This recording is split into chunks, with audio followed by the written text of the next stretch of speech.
mau jelasin tentang ini apa persiapan tentang apa rusak ini ya kimia. Oke. Jadi buat nomor 1 nih opsi A ini salah. Jujur menurut gua si satu ini agak aneh soalnya. Jadi pertama nih opsi A salah. Kenapa? Karena muatan elektron itu minus 1,6 kali 10 pangkat min 19 kolom. Oke. Habis itu bergerak dari A menuju B. Ini gua bingung maksudnya A menuju B ini gimana. Jadi gua tandain. Nah, tidak dibelokkan oleh medan magnet. Jadi di ini kan plat ditambahin plat katoda gitu ya. Jadi apa namanya? Secara mekanismenya tuh lu punya ini nih, sebuah plat besi, sebagai kita plat katoda nih kan ya. Disambungin sama jadi ada dua plat besi di sini sama di sini nih. Ya. Nah, jadi di sini ada katoda sama anoda. Katoda itu pemasannya negatif, anoda itu matanya positif. Nah, jadi lu di plat anoda ini lu aliran listrik nih. Jadinya aliran listrik ini jadinya sih platnya ini berenergi. Nah, yang ada di apa? Di fisika klasik atau fisika kuantum itu kita kalau kasih energi itu pasti bakal terkonversi. Nah, terkonversi apa? Energi kinetik, sehingga elektron yang ada di permukaan plat ini bakal pindah nih, seret ditembakin ke plat anoda. Nah, kalau misalnya ada medan magnet nih, misalnya ada medan magnet ini S di sini U. Nah, ini bakal jadi pergerakan. Nah, pergerakannya itu kemana? Itu nanti bakal sesuai sama hukum Lorentz dan lain-lain itu ya. Nah, terus kalau misal jadi opsi C ini salah. Atau hukum Lorentz atau apa gue lupa. Kalau gue salah tolong koreksi ya. Bermuatan positif ini salah karena dia elektron bermuatan apa? Negatif. Partikel sinar katoda terpengaruh bahan katoda dan anoda. Enggak, karena jujur oke. Iya dan enggak, karena tergantung ya. Jadi kalau misalnya bahannya apapun sebenarnya bisa dibuat nembakin di sinar katoda ini. Mungkin yang berbeda mungkin intensitas dari elektronnya, intensitas dari itunya. Karena energi yang sama kalau dia bahannya berbeda, intensitasnya bakal berbeda. Tapi partikelnya tetap sama, elektron. Kecepatannya tetap sama, kecepatan cahaya gitu. Jadi jujur nomor 1 ini agak aneh. Oke. Terus yang kedua ada SO2. SO2 tuh strukturnya kayak gini. Nih, ini SO2 nih. Dan jadi dia ada ikatan double bond di sini. Oh, double bond di sini. Oke, terus ada satu kan S itu ada 6 ya. 1 2 3 4 5 6. Ada O di sini. Terus ini formal charge-nya -1 dan ini +1. Jadi dia 0. Ya, jadi jawabannya yang A. Ini ikatan lulus biasa. Lalu ini penamaan biasa di sini di lithium oksida salah jelas karena dia logam lithium oksida harusnya. Lalu ada kalsium klorida benar. Natrium nitrat ya benar. Habis itu ada di aluminium trisulfide salah, harusnya aluminium sulfida saja. Habis itu ada ZnSO4. ZnSO4 ini salah dan benar. Sebenarnya kan harusnya namanya Zn1SO4. Tapi karena memang Zn2SO4, mohon maaf, Zn2SO4. Tapi karena memang Zn1 nggak mungkin berikan sama SO4, jadi ya zinc sulfat juga benar-benar aja.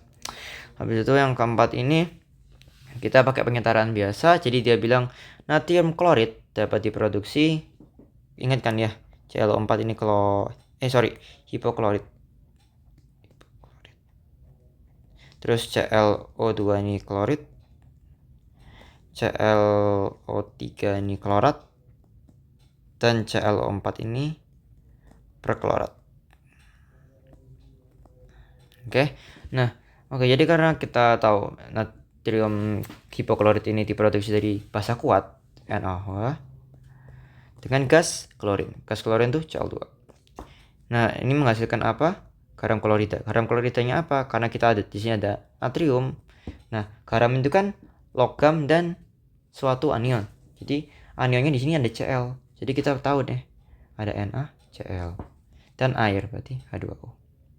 Terus kita penyetaraan biasa nih. Penyetaraan biasa gimana? Ya kita lihat pertama. Di sini Cl-nya ada berapa? Ada 2. Jadi di sini Na-nya kali 2. Habis itu NaOH nih. Berarti di sini kan Na-nya ada 2, di sini juga ada 2 deh. Nah, tinggal Na OH plus H2O. H2O nya ada berapa? Kita lihat nih. Oke.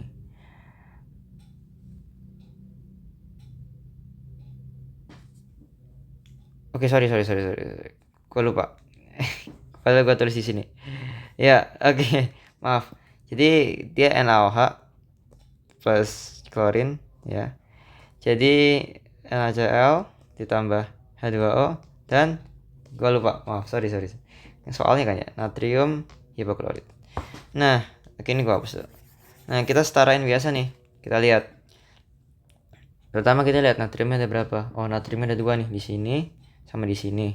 Di sini juga ada satu doang kan di sini. Makanya kita harus setarain dulu.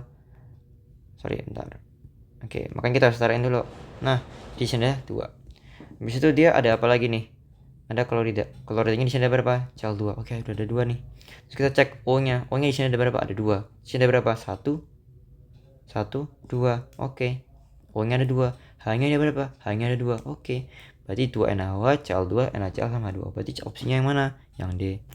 Oke, lanjut lagi. Oh ya, terus di sini jangan lupain NaOH itu selalu aqueous karena di dalam air. Nggak mungkin kamu mereaksikannya dalam bentuk padat kan? Mungkin aja sih, tapi nggak di kasus ini. Cl2 pasti gas dalam suhu ruangan ya. NaCl itu aqueous, NaClO2 aqueous, dan H2O itu liquid.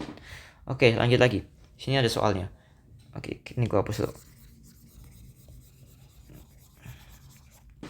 Oke, di sini belerang bersifat mudah terbakar. Oke, dan menghasilkan gas belerang dioksida. Oke, jadi gas ini dapat menyelesaikan pernapasan dan menimbulkan gejala batuk. Dalam jumlah besar, gas ini dapat merusak paru-paru. Oke, jadi kita lihat aja di sini.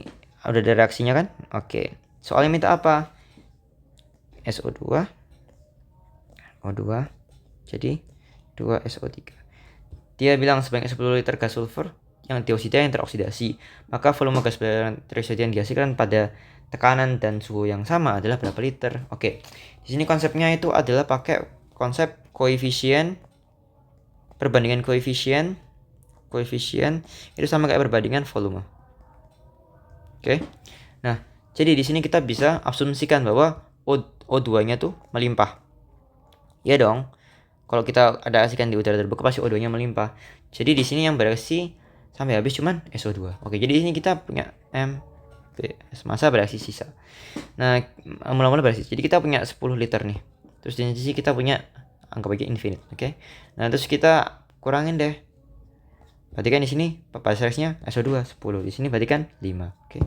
Berarti dia tinggal 0, dia masih tak hingga, dan di sini ada plus 10. Jadi SO3 nya ada 10 liter. Gampang deh. Gitu doang pakai konsep yang kayak gitu.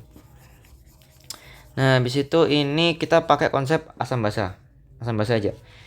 Jadi di sini daya hantar listrik yang sama kuat adalah larutan yang mana? Jadi HF ini kan asam lemah. Habis itu BaOH2 ini basa kuat. Ingat ya, solubility rule.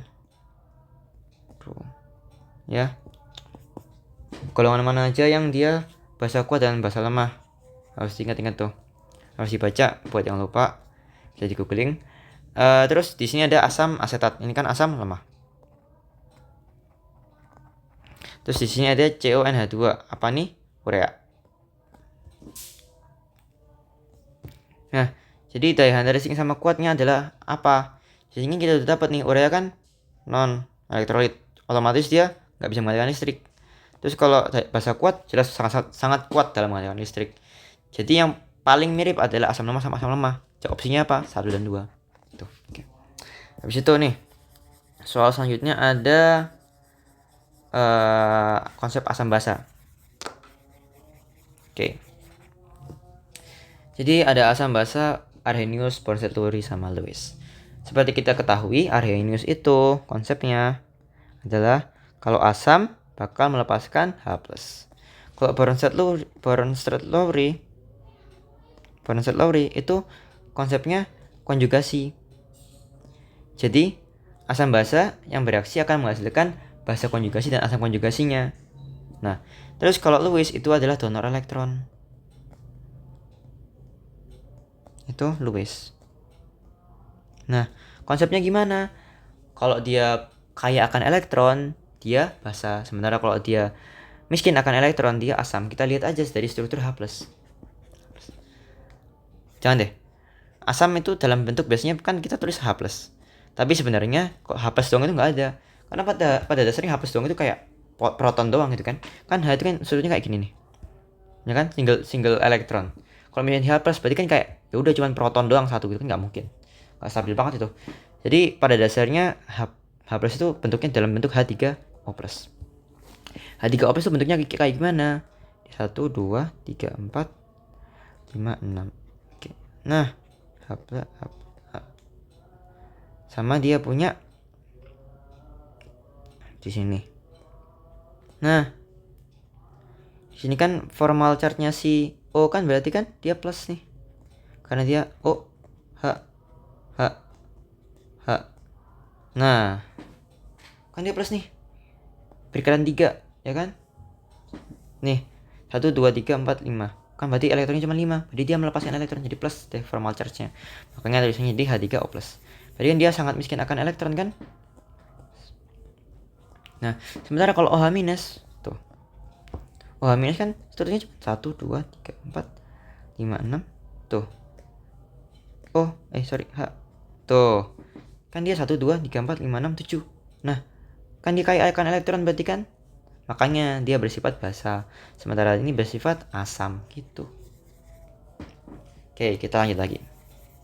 Jadi itu konsep buat Lewis, Arrhenius sama Bronsted-Lowry. Sebenarnya semuanya itu benar dan saling berhubungan. Oke. Dan sekarang kita analisis nih. Nomor 1, dia Lewis. Nah, caranya gimana? Dengan menulis struktur Lewis-nya juga. Jadi struktur Lewis dari F3 itu kayak gimana? B itu kan dia 3 elektron nih. Nah, F itu anion dan dia berikatan kovalen. Nih. Berikatan kovalen sama boron. Nah, di sini kan sangat miskin elektron nih. Nggak ada pasangan elektron bebasnya sama sekali. Nah, dia punya pH3 yang dia tuh sangat-sangat nukleofilik, yang sangat-sangat kaya akan elektron. Yang kita kalau gambar strukturnya kan P itu punya 5 elektron.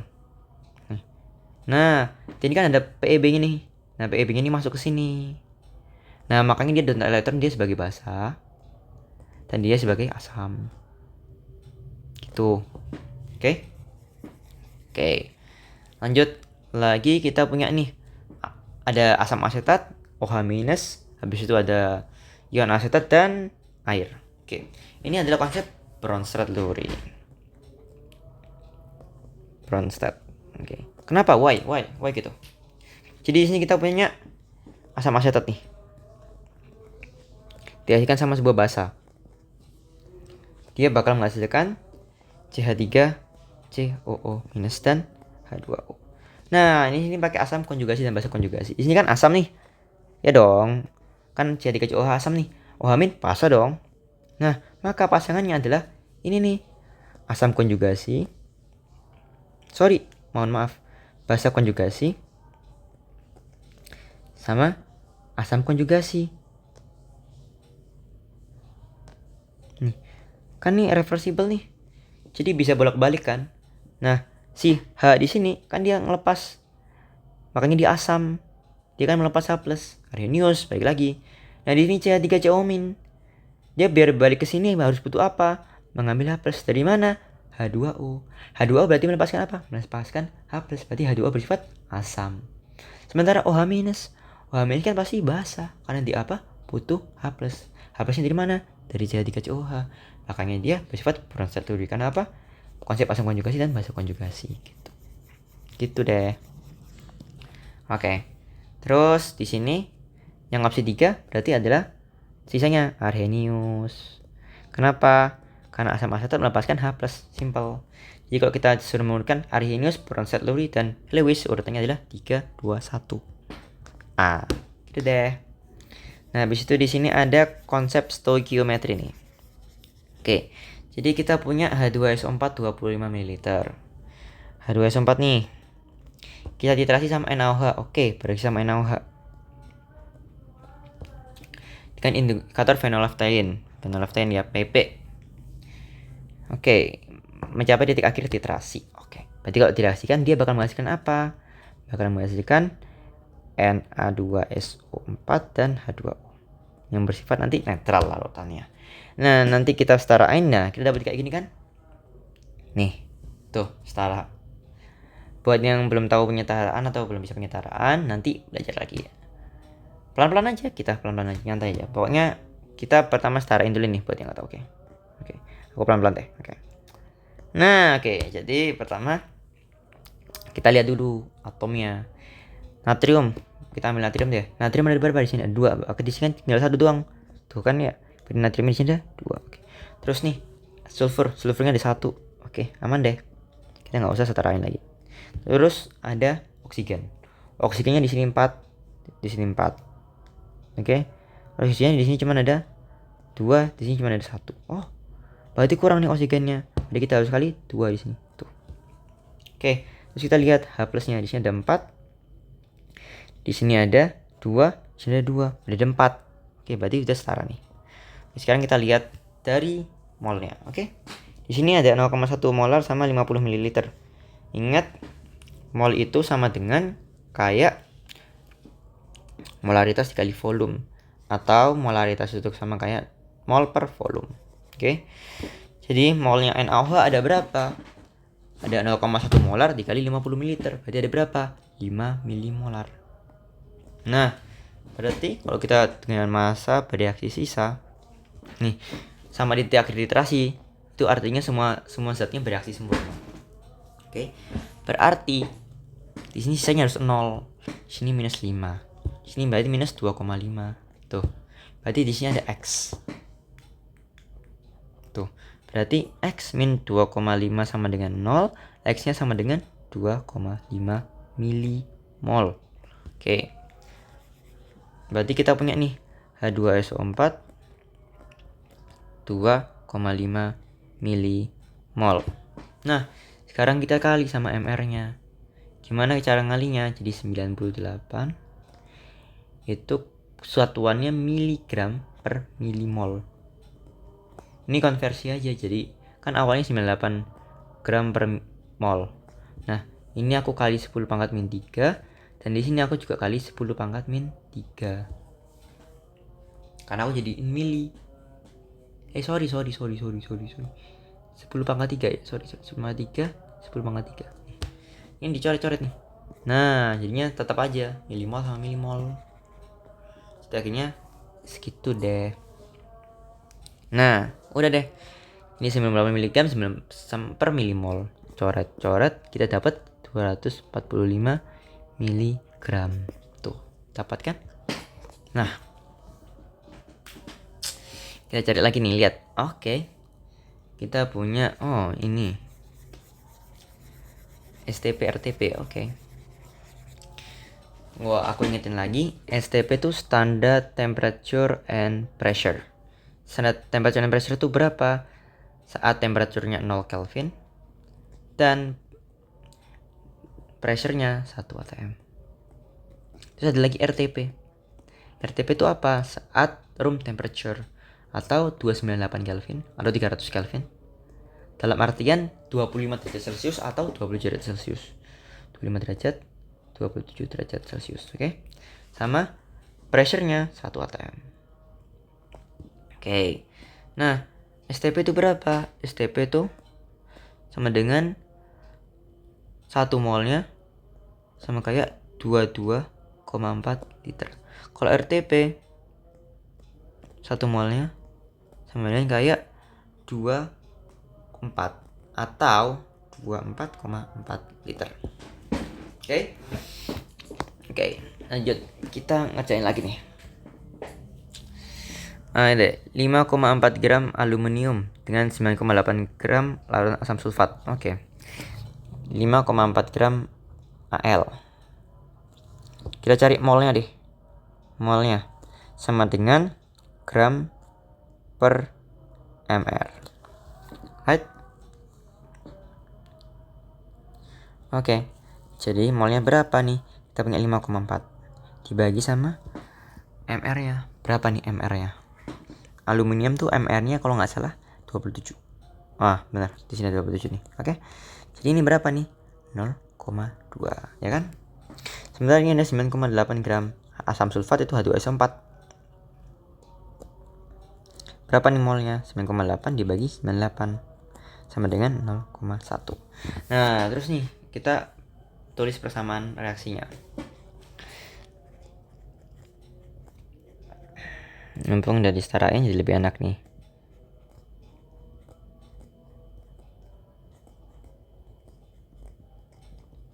Nah, kita analisis mintanya apa soalnya.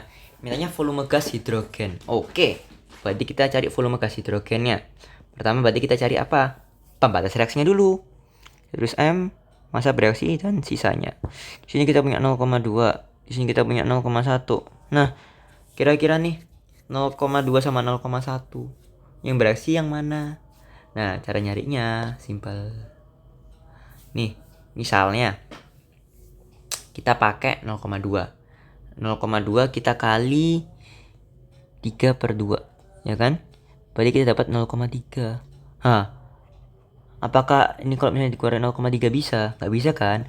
Berarti otomatis pembatas reaksinya H2SO4. Berarti pembatas reaksinya H2SO4 nih. Kita mau cari H2SO4. Berarti kita mau cari AL-nya. Bereaksi berapa? Dikali 2/3. Berarti AL-nya bereaksi berapa? 0,2/3. Gitu. Berarti berapa nih sisanya nanti? Tuh, berarti berapa nih? Dikurangin 0,2/3. 0,2 min 0,2/3. Terus di sini dikurangi 0,1. Berarti berapa? Habis. Nah, di sini nambah berapa? 0,1. Berarti kan tinggal 0,1/3, ya kan?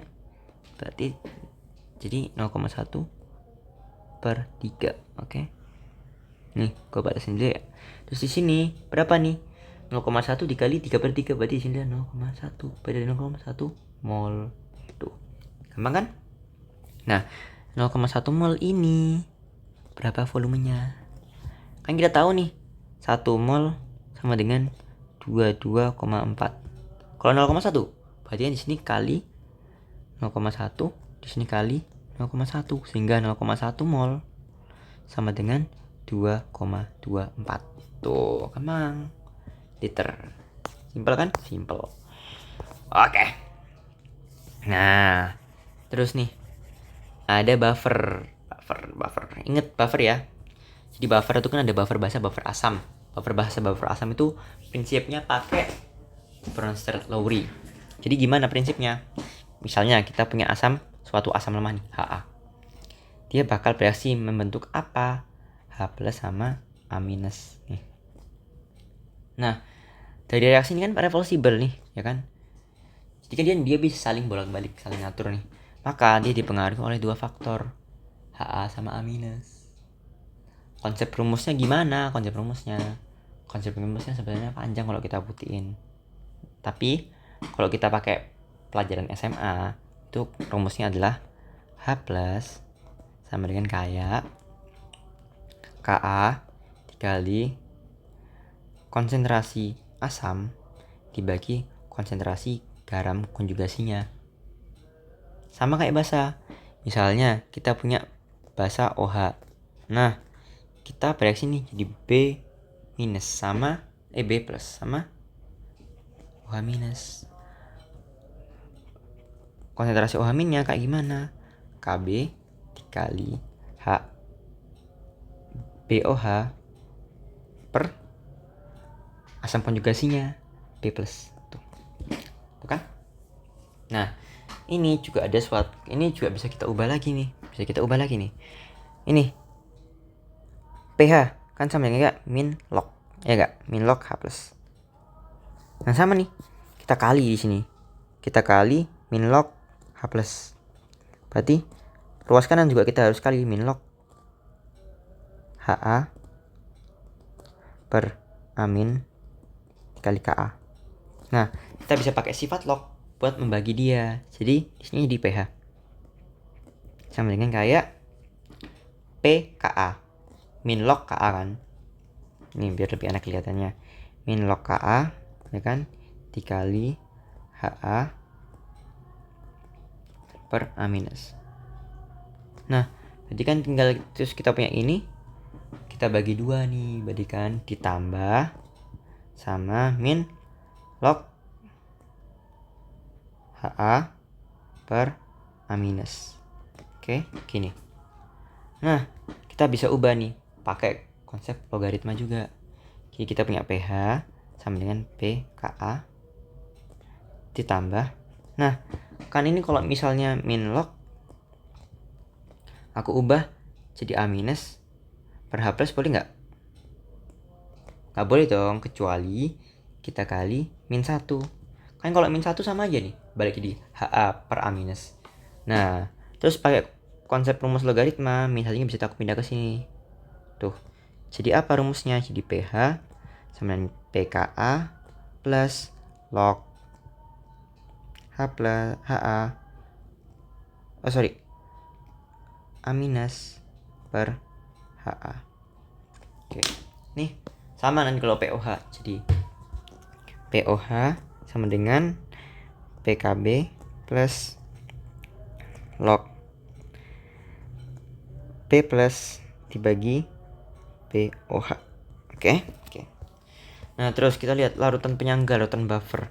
Jadi kita butuh basa lemah, butuh asam lemah dan konjugasinya, atau basa lemah dan konjugasinya. Di sini kita lihat HP umat, asam lemah. Ada konjugasinya nggak? Oh, ada nih konjugasinya. Terus kita lihat opsi yang lain, H2CO3, asam karbonat. Asam karbonat ada nggak konjugasinya? HCO3 minus. Nggak ada dong. Terus jangan terkecoh nih, di sini ada CO43 minus. Bukan. Kenapa mengkonjugasinya?